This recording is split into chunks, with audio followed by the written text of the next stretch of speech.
di Bukit Menoreh. Cerita, Esa Mintarja. Audiobook, novel silat.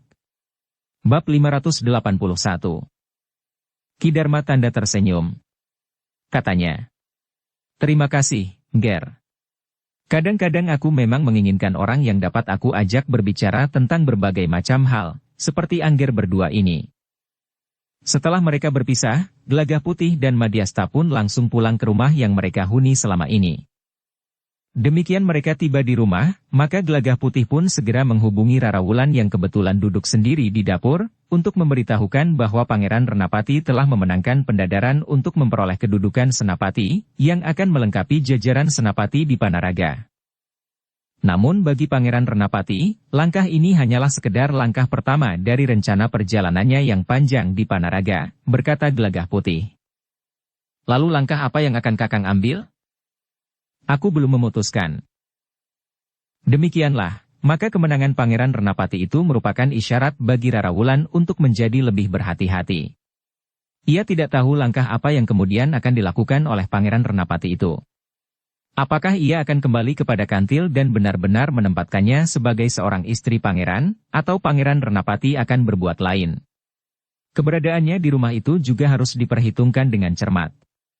Namun agaknya Pangeran Renapati sampai saat-saat terakhir di rumah itu hampir tidak pernah menghiraukannya.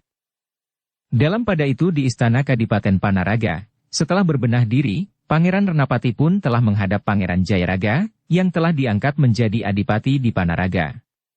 Pangeran Renapati menghadap Pangeran Jayaraga diantar oleh Mas Panji Wangsadrana, yang merupakan salah seorang yang terhitung dekat dengan Pangeran Jayaraga. Aku terkesan oleh kemampuanmu, berkata Pangeran Jayaraga. Hamba, Pangeran. Sebenarnya lah hamba tidak ingin menunjukkan kelebihan-kelebihan hamba. Tetapi hamba terpancing oleh kemampuan lawan hamba yang sangat tinggi, sehingga hamba terpaksa meningkatkan kemampuan hamba. Bahkan akhirnya hamba sangat terkejut ketika hamba melihat lawan hamba itu berniat mempergunakan puncak ilmu, dengan serangan berjarak yang menurut ketentuan tidak boleh dipergunakan. Ya, aku melihatnya. Hamba mohon ampun, bahwa hamba telah menyebabkan kematiannya, karena hal itu terjadi di luar niat hamba. Sudah aku katakan, aku melihatnya. Itu bukan salahmu. Sebenarnya aku ingin mengangkat kalian berdua menjadi senapati di Panaraga, karena ilmu kalian berdua nampaknya memenuhi syarat. Tetapi karena salahnya sendiri, maka seorang di antara kalian yang bertarung pada putaran terakhir itu telah terbunuh. Hamba, Pangeran. Sekarang, hanya kau sendiri sajalah yang akan aku tetapkan menjadi senapati, melengkapi jajaran keprajuritan di Panaraga. Tetapi sebelumnya aku tentu ingin tahu, siapa kau dan berasal dari mana? Asal kelahiranmu dan perguruanmu. Ampun, Pangeran, sebenarnya hamba segan untuk menyebut asal-usul hamba, karena mungkin Pangeran tidak mempercayainya. Tetapi bukankah hal itu tidak penting, sehingga hamba tidak perlu menguraikannya? Tentu penting bagiku. Karena itu, kau harus menyebutnya dengan jujur. Baiklah, Pangeran. Tetapi biarlah Mas Panji Wangsadrana sajalah yang mengatakannya, karena hamba sudah berterus terang kepadanya. Benar begitu, Mas Panji? Hamba, Pangeran. Baiklah. Jika demikian, katakan serba sedikit tentang orang yang telah memenangkan pendadaran untuk merebut kedudukan senapati ini. Ampun, Pangeran. Hamba mohon 1000 ampun. Sebenarnya lah orang yang telah mengikuti pendadaran ini adalah putra dari Mataram yang tersia-sia. Putra Panembahan Senapati yang sejak kecilnya telah tersisih dari istana, sehingga kemudian tinggal di sebuah padukuhan terpencil di kaki Gunung Merapi. Namun justru karena itu, maka penderitaannya itu merupakan laku prihatin, sehingga akhirnya putra Panembahan Senapati ini memiliki ilmu yang sangat tinggi, sebagaimana sudah Pangeran saksikan sendiri di arena pendadaran. Putra Panembahan Senapati? Seorang pangeran maksudmu? Ya. Pangeran Renapati. Tetapi keberadaannya tidak diakui oleh ayahanda Pangeran Renapati, Kanjeng Panembahan Senapati. Jadi orang ini putra Panembahan Senapati? Ya. Ia termasuk putra yang terhitung tua. Memang lebih muda dari Pangeran Rangga, tetapi Pangeran Renapati sendiri tidak tahu ia berada di urutan yang keberapa, karena sejak bayi ibundanya sudah tidak berada lagi di istana. Tetapi bagaimana mungkin hal seperti itu terjadi? Bukankah pangeran juga tahu bahwa sifat dan sikap Kanjeng Panembahan Senapati itu tidak dapat terduga? Apakah pangeran belum pernah mendengar bahwa salah seorang istri Panembahan Senapati telah dihukum mati tanpa melakukan kesalahan apa-apa? Bohong.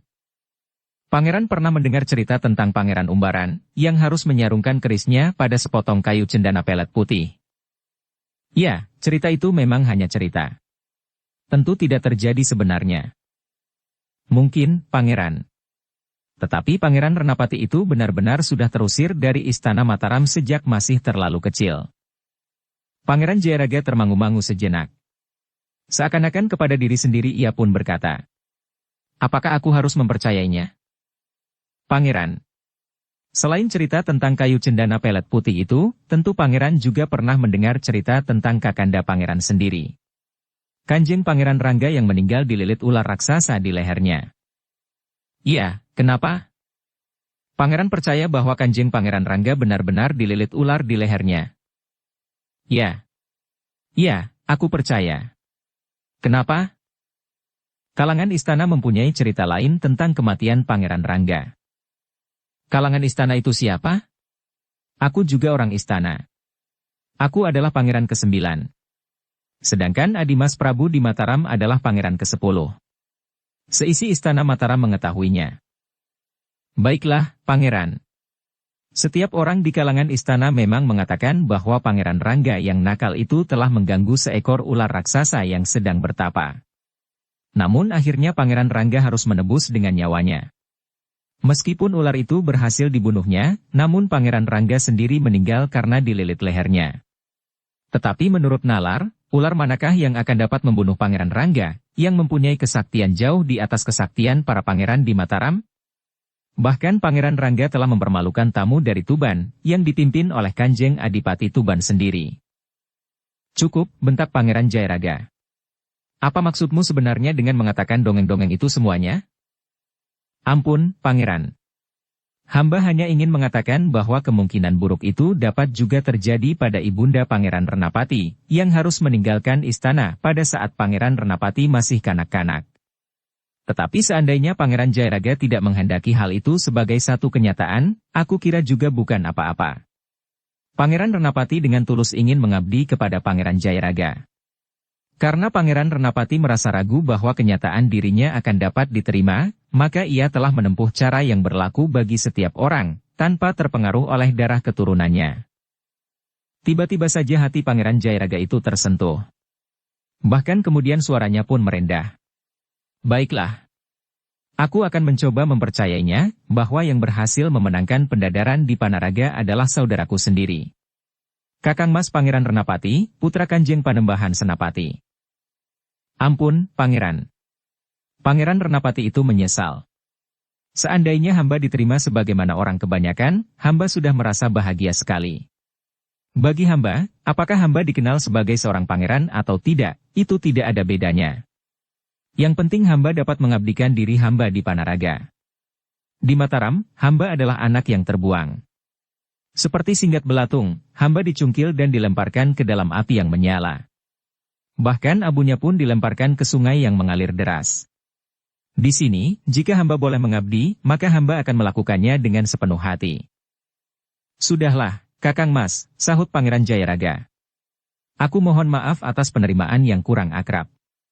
Tetapi siapapun Kakang Mas, biarlah aku menganggapnya sebagai saudara sendiri. Kakang Mas adalah seorang yang berilmu tinggi, yang akan dapat ikut membina Panaraga untuk menjadi besar. Hamba, Pangeran. Panggil aku sesuai dengan hubungan di antara kita. Apakah hamba pantas melakukannya? Kenapa tidak? Baiklah, Adimas Pangeran Jayaraga. Aku akan berusaha menempatkan diri sebagaimana Adimas kehendaki. Jadi selama ini di mana Kakang Mas tinggal? Pangeran Renapati pun segera menceritakan bahwa ia tinggal di sebuah pondok di sebuah padukuhan. Ia tinggal di sebuah rumah sederhana, di antara rumah-rumah sederhana yang lain. Baiklah, Kakang Mas. Sejak saat ini, Kakang Mas dapat tinggal di istana. Di sebelah kanan ada gandok yang terhitung luas. Kakang Mas dapat tinggal di gandok, sementara rumah yang pantas akan dibangun kemudian. Terima kasih, Adimas. Terima kasih. Dengan siapa Kakang Mas tinggal di padukuhan itu? Sendiri, Adimas. Sendiri? Selama ini Kakang Mas sendiri saja. Ya. Aku adalah pengembara yang tidak menetap. Karena itu, selama ini aku hanya sendiri. Kalau Kakang Mas tinggal di istana ini, Kakang Mas juga sendiri? Ya, Adimas. Aku akan sendiri saja. Baiklah. Malam nanti Kakang Mas dapat tinggal di Gandok. Kakang Mas tidak usah kembali ke tempat tinggal Kakang Mas itu. Ampun, Dimas. Jika aku nanti pulang, aku sekedar akan membenahi segala sesuatunya. Aku akan minta diri kepada beberapa orang tetangga, dan selanjutnya aku akan langsung datang kemari, meskipun mungkin agak malam. Baiklah. Terserah kepada Kakang Mas. Para petugas di istana ini akan mendapat perintah untuk membuka pintu gerbang, kapanpun Kakang Mas datang. Terima kasih, Adimas. Aku merasa mendapat kehormatan yang sangat tinggi dalam hidupku. Pangeran Jairaga tertawa. Katanya, bukan penghargaan yang sangat tinggi. Kakang Mas mendapat penghargaan yang seharusnya.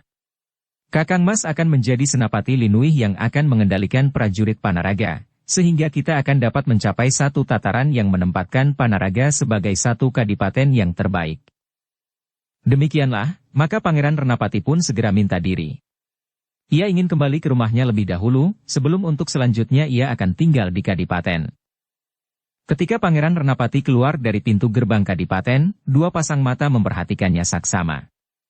Namun demikian Pangeran Renapati pergi menjauh, maka seorang di antaranya berkata, Kakang Madiasta, sebaiknya Kakang Madiasta pulang.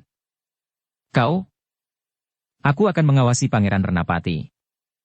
Aku ikut bersamamu. Jangan, Kakang. Pangeran Renapati adalah seorang yang ilmunya sangat tinggi. Jika kita tidak pandai membawa diri, maka keberadaan kita akan dapat dirasakannya. Bukan maksudku meremehkan kemampuanmu, tetapi orang ini adalah orang yang sangat berbahaya. Madiasta harus menyadari seberapa tinggi kemampuannya. Jika ia memaksa untuk ikut bersama Gelagah Putih, maka ia justru akan dapat mengganggunya. Karena itu maka ia pun berkata, Baiklah. Aku akan pulang. Tetapi jika kau perlukan aku, jangan segan untuk mengatakannya. Aku mengerti, Kakang. Bukankah kita sedang mengemban tugas bersama? Madiasta pun kemudian dengan hati-hati meninggalkan tempat persembunyiannya dan pulang ke rumahnya, sementara Gelagah Putih pun segera menghubungi Rara Wulan. Mudah-mudahan Rara Wulan tidak sedang sibuk, berkata Gelagah Putih di dalam hatinya. Sebenarnya lah Rara Wulan dapat menerima pesan Gelagah Putih. Menurut Gelagah Putih, agaknya malam ini Pangeran Renapati akan pulang. Kau pasti, Kakang, bertanya Rara Wulan. Mungkin. Tetapi kemungkinan itu sangat besar. Karena itu berhati-hatilah. Iya, Kakang. Sekarang kau sedang apa? Aku berada di bilik tidur. Kantil baru saja marah-marah. Aku telah ditamparnya. Hampir saja aku kehilangan kesabaran. Jika itu terjadi, maka perempuan itu tentu sudah terkapar mati. Sabarlah. Mungkin tugas kita akan segera memasuki putaran yang lebih rumit. Karena itu, simpan tenagamu. Anggap saja perempuan itu perempuan gila. Tetapi bukankah Kakang tidak tahu, apa yang akan dilakukan oleh Pangeran Renapati nanti di rumah ini? Ya, aku tidak tahu. Tetapi aku akan berada dekat dengan rumah itu. Jika terjadi sesuatu, aku akan melibatkan diri. Tetapi jika kau mampu mengatasi sendiri, maka biarlah kau yang mengatasinya. Baik, Kakang. Rara Wulan pun telah memutuskan hubungannya dengan Gelagah Putih lewat Aji Pameling. Ia masih membaringkan dirinya di pembaringan. Menjelang gelap kantil telah menamparnya, karena Rara Wulan telah menumpahkan minuman hangat hampir mengenai kakinya. Apakah kau sudah gila? Geram kantil setelah menampar pipi Rara Wulan, sehingga pipi itu menjadi merah. Ampun, Bokayu. Jika sekali lagi kau tumpahkan minuman panas di kakiku, aku bunuh kau. Aku sama sekali tidak sengaja. Nampaknya itu miring, sehingga mangkuk yang ada di dalamnya bergeser, sehingga isinya tumpah. Letakkan mangkuk-mangkuk itu di dalam. Rara Wulan pun telah meletakkan mangkuk-mangkuk minuman itu di ruang dalam. Satu mangkuk buat Kantil, satu disediakan jika Pangeran Renapati pulang. Meskipun untuk beberapa lama Pangeran Renapati tidak pulang, tetapi mangkuk itu tetap saja disediakan baginya. Ketika malam kemudian menjadi semakin gelap, serta lampu-lampu minyak sudah menyala di mana-mana, Pangeran Renapati telah mendekati regol rumahnya. Beberapa saat kemudian, pangeran itu telah melangkah memasuki halaman. Pangeran Renapati menarik nafas dalam-dalam. Ia akan meninggalkan rumah itu dan tinggal di istana Kadipaten Panaraga bersama Pangeran Jayaraga. Meskipun Pangeran Renapati tahu bahwa Pangeran Jayaraga belum mempercayainya sepenuhnya, tetapi kesempatan telah terbuka baginya. Jika ia dapat menunjukkan jasanya bagi Panaraga, maka Pangeran Jayaraga tidak akan menghiraukan lagi siapakah ia sebenarnya. Pangeran Renapati pun menyadari bahwa Pangeran Jayaraga sendiri adalah orang yang berilmu sangat tinggi. Tetapi Pangeran Jayaraga tentu tidak akan terlalu sering turun langsung untuk memecahkan persoalan-persoalan yang dihadapi oleh Panaraga. Sejenak Pangeran Renapati itu berdiri tegak di halaman. Namun kemudian ia pun segera melangkah mendekati pintu rumahnya. Perlahan-lahan Pangeran Renapati itu mengetuk pintu rumahnya. Sementara itu ternyata Kantil masih belum tertidur. "Siapa?" bertanya Kantil. "Aku, Kantil. Bukankah kau kenal suaraku?" "Pangeran? Bukankah Paduka Pangeran Renapati?" "Ya. Aku Pangeran Renapati." Kantil pun segera berlari sehingga bahunya menyentuh pintu biliknya. Suaranya berderak mengejutkan. Tetapi Ranti, yang sudah mendengar jawaban Pangeran Renapati, tidak keluar dari biliknya. Jika ia ikut menyongsong Pangeran Renapati, maka Kantil tentu akan menjadi marah, dan menuduhnya ikut-ikutan mengambil hati Pangeran Renapati yang sudah beberapa lama pergi. Demikian pintu dibuka, maka Pangeran Renapati pun segera melangkah masuk, sedangkan Kantil pun berlutut di hadapannya sambil menyembah. "Sembah bakti hamba bagi Pangeran." "Terima kasih, Kantil. Tetapi bangkitlah. Duduklah." Kantil itu pun segera bangkit dan duduk di ruang depan. Demikian pula Pangeran Renapati. Namun Kantil itu pun kemudian berkata, "Ampun, Pangeran. Biarlah dipersiapkan minuman hangat bagi Pangeran. Pangeran tentu haus." "Terima kasih, Kantil. Siapakah yang akan menyiapkan minuman itu bagiku?"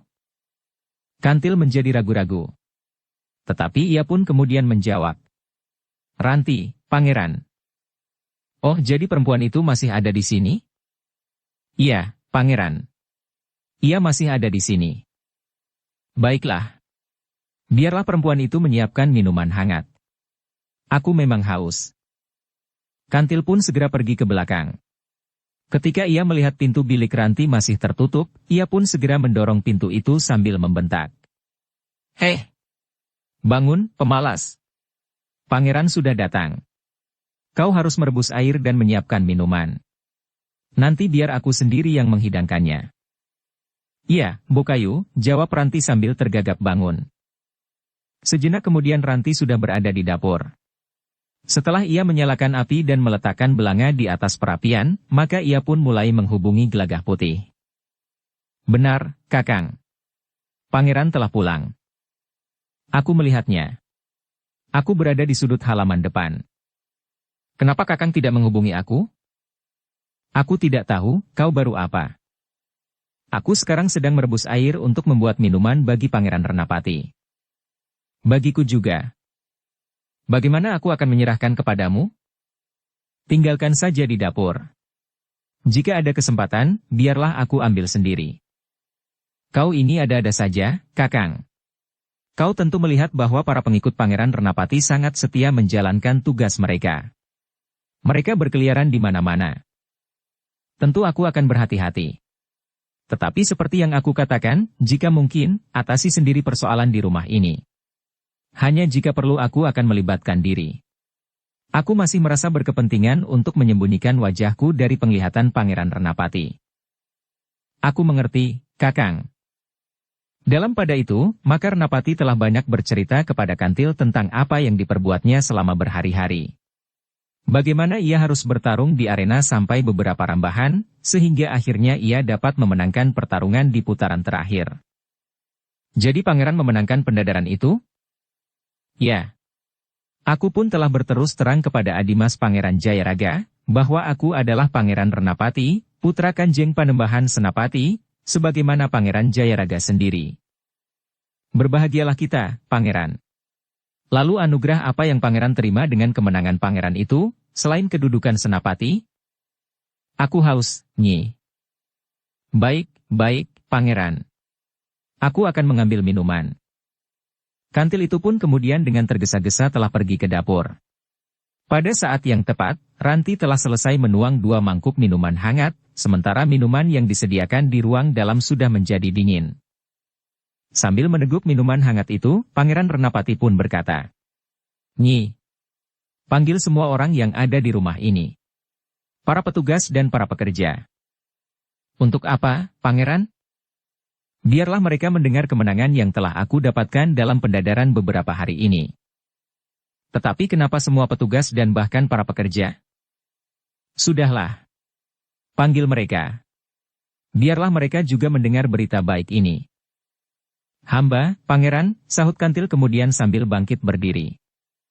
Dari pintu dapur, Kantil pun telah memerintahkan para petugas untuk berkumpul di ruang depan. "Para petugas dan para pekerja. Pangeran membawa berita baik bagi kalian."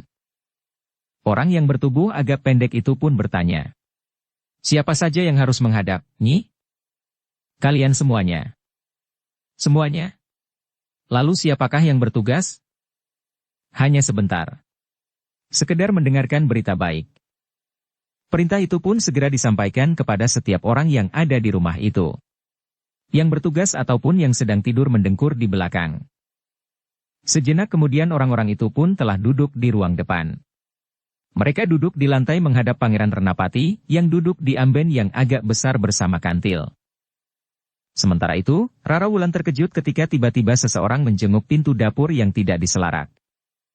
"Kau mengejutkan aku, Kakang," desis Rara Wulan. Gelagah Putih tertawa tertahan.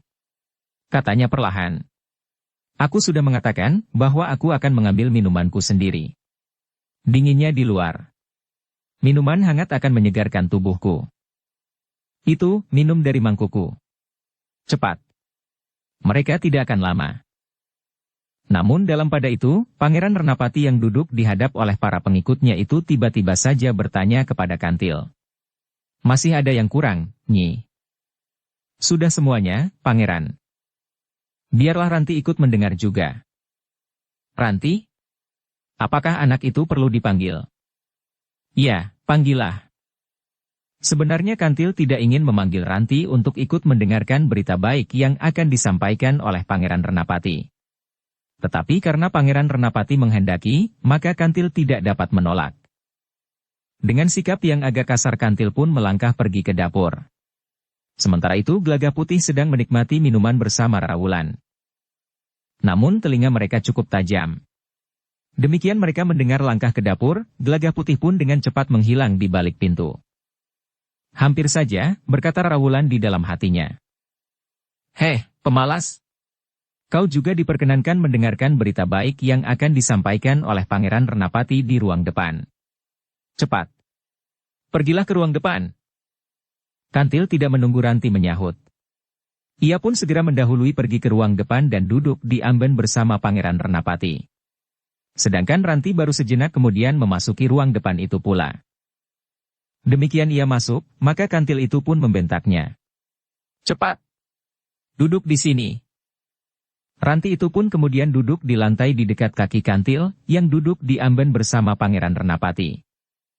Baru sejenak kemudian, setelah suasana menjadi tenang, Pangeran Renapati itu pun berkata, "Ketahuilah bahwa aku sudah ditetapkan, meskipun belum diwisuda, menjadi salah seorang senapati di Panaraga. Bahkan jika nasibku baik, aku akan dapat menjadi panglima prajurit para naga." "Jadi Pangeran memenangkan adon-adon itu?" "Ya. Aku pun sudah berterus terang bahwa aku adalah seorang pangeran.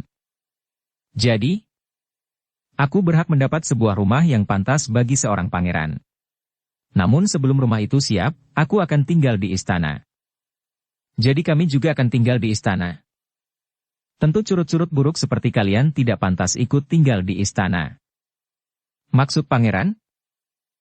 Kalian akan tetap tinggal di sini. Kalian akan tetap menjadi pengikutku yang setia, yang akan melakukan tugas-tugas khusus yang aku perintahkan di luar jajaran keprajuritan. Karena itu aku masih memerlukan kalian. Jika untuk satu keperluan aku tidak dapat mempergunakan kekuatan prajurit Panaraga, maka kalianlah yang akan bergerak. Mungkin pada suatu ketika akan terjadi benturan antara kalian dan para prajurit Paranaga. Tetapi karena kedua-duanya berada di bawah kendali satu orang, maka jangan cemas bahwa akan timbul malapetaka. Para pengikut Pangeran Renapati itu pun mengangguk-angguk. Aku tidak akan melupakan jasa-jasa kalian. Jika pada suatu ketika kelompok kalian itu sudah tidak diperlukan lagi, maka satu demi satu kalian akan aku tarik menjadi prajurit di Panaraga. Terima kasih, Pangeran. Terima kasih. Lalu bagaimana dengan hamba, Pangeran? Bertanya Kantil. Bukankah hamba dapat ikut Pangeran tinggal di istana? Tidak, Nyi. Sesuai dengan pengakuanku, aku hanya seorang diri. Jadi, kau dan Ranti akan aku tinggalkan di rumah ini bersama para pengikutku. Tetapi apakah Pangeran akan selalu datang kemari? Tidak. Aku tidak akan datang lagi kemari. Lalu bagaimana dengan hamba? Lalu hamba akan ikut siapa, jika Pangeran tidak akan pernah datang kemari? Jangan takut, Nyi. Bukankah di sini banyak laki-laki? Mereka akan menemani kau sebagaimana aku sendiri. Pangeran? Kantil itu hampir menjerit. Tetapi Pangeran Renapati itu pun tertawa berkepanjangan. Sambil bangkit berdiri ia pun berkata, sudah waktunya aku pergi. Tetapi Kantil masih berteriak. Pangeran! Jangan tinggalkan aku pergi. Jadi maksudmu agar aku menunggui kau sampai tua? Kapan aku dapat menggapai satu kesempatan yang lebih baik, jika aku hanya menungguimu saja? Pangeran. Waktu itu Pangeran singgah di rumah orang tuaku. Pangeran kehujanan sehingga basah kuyup. Malam itu Pangeran bermalam di rumahku. Di hari berikutnya Pangeran minta kepada orang tuaku untuk membawa aku ke Panaraga. Bukankah aku sudah membawamu ke Panaraga? Pangeran berjanji untuk menjadikan aku sebagai istri Pangeran, yang tidak akan Pangeran tinggal dalam keadaan apapun juga. Aku berjanji? Ya. Pangeran berjanji. Karena itu, janji itu harus ditepati. Pangeran tidak dapat begitu saja mengingkarinya. Siapa yang mengatakan bahwa janji itu harus ditepati? Apa pula akibatnya jika aku ingkar janji? Pangeran adalah seorang ksatria. Apa yang terucapkan tidak akan dijilat kembali. Aku adalah seorang yang tidak terikat oleh tatanan apapun juga. Aku juga tidak perlu menyebut diri ksatria. Pokoknya, aku memang berniat ingkar janji, pergi dan meninggalkan kau dan Ranti di sini. Bukankah aku sudah berbaik hati untuk memberikan banyak laki-laki kepada kalian berdua? Tidak, Pangeran, tidak. Aku telah Pangeran ambil dari orang tuaku. Sekarang Pangeran harus mengembalikan aku kepada orang tuaku pula. Kenapa kau selalu berkata dengan harus, harus? Apa yang harus? Siapa yang berani memaksa aku dengan keharusan itu? Pangeran! Pangeran! Tolong aku! Tetapi yang terdengar adalah suara tertawa itu pula. Demikianlah, maka sejenak kemudian Pangeran Renapati itu pun melangkah ke pintu. Ketika Pangeran Renapati itu akan keluar, maka Kantil pun telah menerkam kakinya sambil menangis. Katanya, jangan pergi, Pangeran. Jangan pergi.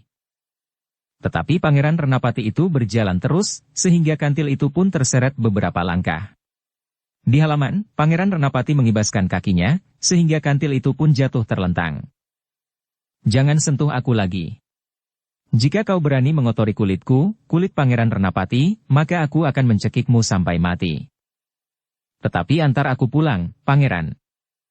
Biarlah salah seorang laki-laki itu mengantarmu pulang, jika mereka menjadi jemu. Pangeran yang mengambil aku. Pangeranlah yang harus mengantar aku pula. Harus, harus. Sekali lagi kau mengatakannya, aku koyak mulutmu, dan aku potong lidahmu dengan kerisku ini, geram Pangeran Renapati. Kau kira siapa orang tuamu itu? Ia tidak lebih dari seorang perabot di padukuhan kecil. Sedangkan aku adalah seorang pangeran. Bagiku perabot kecil itu tidak akan ada artinya apa-apa. Juga anaknya. Kalau kau mau pulang, pulanglah sendiri, kalau laki-laki yang mengerubungimu itu tidak berkeberatan. Pangeran! Pangeran! Tetapi Pangeran Renapati itu tidak mendengarkannya lagi. Ia pun segera keluar dari regol halaman rumahnya dan menutup pintu regol itu. Kantil pun berniat untuk berlari ke regol halaman itu. Tetapi seorang yang rambutnya sudah mulai ubanan telah berdiri di pintu yang sudah tertutup itu. Orang itu pun tertawa. Suara tertawanya telah membuat seluruh rambut Kantil berdiri. Jangan menyesali nasib, Nyi. Selama ini kami harus sangat menghormatimu. Tetapi sekarang tidak lagi. Kau justru harus tunduk di hadapanku, menghormatiku seperti menghormati Pangeran Renapati. Kakang, berkata seorang yang masih lebih muda. Sebaiknya biarlah kedua orang perempuan itu memilih. Siapakah yang akan dipilihnya lebih dahulu? Orang yang sudah ubanan itu tertawa. Katanya, kau mulai dengan cara yang licik. Mereka tentu memilih orang-orang muda lebih dahulu. Tetapi sebaiknya kitalah yang membuat urutan itu. Dari yang paling tua, hingga yang paling muda. Namun mereka terkejut ketika tiba-tiba saja Ranti berlari kecil mendekati Kantil. Ditariknya pergelangan tangan Kantil sambil berkata, marilah, Mbokayu. Menepilah. Kantil tidak tahu apa yang akan dilakukan oleh Ranti. Ia pun mengikuti saja ketika Ranti itu menariknya ke sudut halaman. Ranti yakin bahwa Gelagah Putih ada di sekitar tempat itu. Tetapi sebagaimana dikatakan oleh Gelagah Putih, jika Rara Wulan dapat mengatasi persoalan itu sendiri, maka biarlah Rara Wulan mengatasinya. Karena untuk kepentingan yang lebih besar, Gelagah Putih masih akan menyembunyikan wajahnya dari Pangeran Renapati atau pengikut-pengikutnya. Beberapa orang laki-laki di halaman itu terkejut melihat sikap Ranti. Seorang di antara mereka bertanya, kau mau apa, anak manis? Nampaknya kau memang lebih menarik dari Nyi Kantil yang lebih tua itu. Namun beberapa orang laki-laki yang ada di halaman itu semakin terkejut ketika mereka melihat Ranti justru menyingsingkan kain panjangnya. Namun mereka pun segera melihat Ranti dalam pakaian khususnya. Orang yang rambutnya sudah ubanan itu pun dengan nada tinggi bertanya, siapakah kau sebenarnya, dan apa maksudmu? Kisanak, geram Rara Wulan. Manusia adalah makhluk ciptaan yang maha agung yang derajatnya tertinggi di muka bumi. Manusia diberinya akal budi, untuk dengan perlahan-lahan mengangkat peradaban manusia itu sendiri. Itulah bedanya manusia dengan binatang yang dikuasai oleh nalurinya. Jika kalian tidak dikendalikan oleh akal budi dan hanya menuruti hasrat naluriah, maka apa bedanya kalian dengan binatang? Anak iblis. Kau berani menyebut kami binatang? Lalu apa sebutan kalian, yang dengan mata merah menyaksikan kami, dua orang perempuan, hanya dari sisi kewadagan? Kalian telah dibakar oleh nafsu untuk mendapatkan kenikmatan sesaat, tanpa memikirkan akibatnya yang akan berkepanjangan. Akibat apa yang kau maksudkan? Kau telah melanggar nilai-nilai yang diturunkan oleh Yang Maha Agung, yang telah menciptakan langit dan bumi. Kau akan mempertanggungjawabkan di hadapannya. Tetapi orang yang rambutnya ubanan itu pun tertawa. Katanya, kau tidak dapat menakut-nakuti aku dengan apa yang tidak aku percaya. Aku telah membunuh, telah merampas kemerdekaan orang lain, melanggar kebebasan dan bahkan memperkosa. Apa artinya jika aku melakukannya sekali lagi? 2 kali atau berulang-ulang lagi? Ketidakpercayaan tidak akan dapat menghapuskan hukuman abadi yang harus kau jalani. Percaya atau tidak percaya, maka kau akan memasuki satu masa penyiksaan abadi, karena kau akan terpisah dengan penciptamu untuk selama-lamanya. Orang itu mengerutkan dahinya. Namun kemudian ia pun menggeretakkan giginya. Persetan dengan sesorahmu. Menyerahlah. Apapun yang akan terjadi atasku, bukan tanggung jawabmu. Aku bukan pemimpi yang sempat membayangkan satu kehidupan yang tidak pernah ada. Lihat dirimu.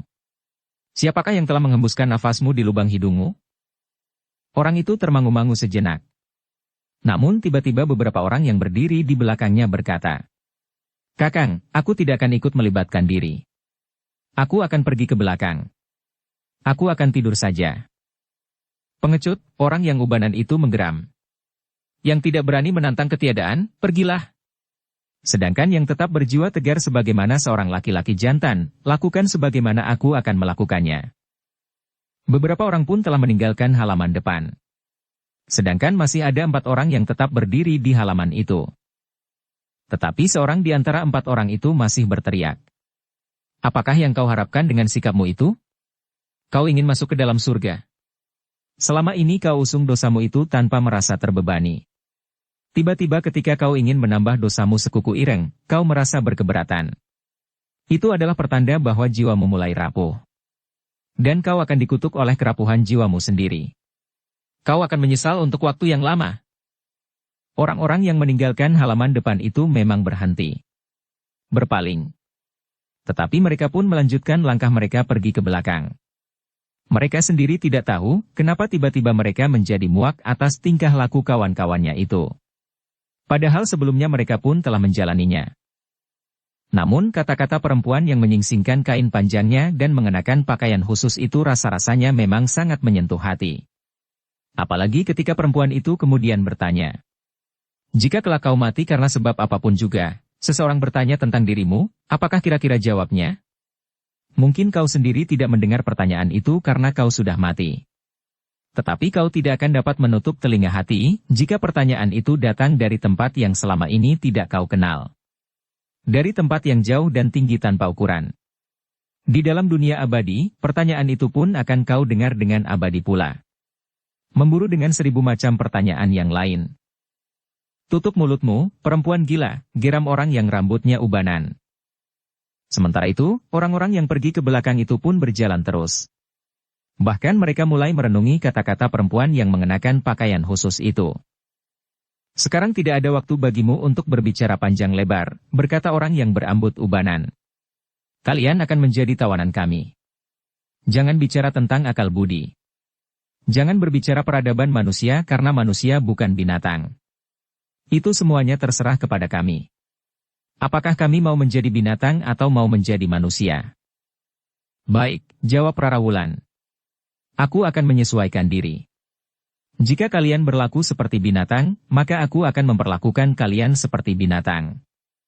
Tetapi jika kalian bertingkah laku seperti manusia, maka aku akan memperlakukan kalian seperti manusia." "Persetan kau, iblis betina," teriak seorang di antara mereka. "Kau kira kau ini siapa, heh? Kau telah menyuruhkan dirimu sendiri ke dalam malapetaka yang tidak akan dapat kau tangguhkan. Bersiaplah. Jangan menyesali nasibmu yang buruk," geram Rara Wulan. Katanya kepada Kantil. "Minggirlah, Bokayu." Keempat orang itu bergerak hampir berbareng. Tetapi seorang di antara mereka berkata, "Jangan berbuat apa-apa. Biarlah aku menangkapnya. Kita rentangkan tangan dan kakinya dan kita ikat kepada kedua batang pohon itu. Biar ia tahu siapakah kita. Kita lebih biadab dari binatang, dan bahkan dari iblis sekalipun." Ketiga orang kawannya memang berhenti. Seorang yang bertubuh tinggi besar melangkah maju mendekati Ranti sambil menggeram. Tetapi Ranti sama sekali tidak beranjak dari tempatnya berdiri. "Ranti," yang terdengar justru suara Kantil. "Jangan kau korbankan dirimu. Jika aku harus ikut menanggungnya, biarlah aku akan mengalaminya." Tetapi Ranti tidak berpaling. Ia bahkan bergeser menyongsong orang yang bertubuh tinggi besar itu. Sesaat kemudian, orang yang bertubuh tinggi besar itu pun telah menjulurkan tangannya mengarah ke leher Ranti.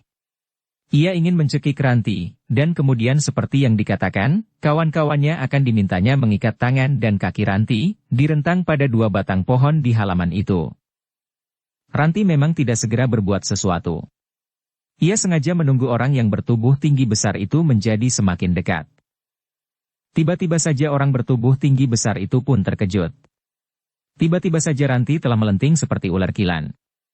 Demikian cepat dan kerasnya kakinya meluncur, langsung menyambar dada orang itu.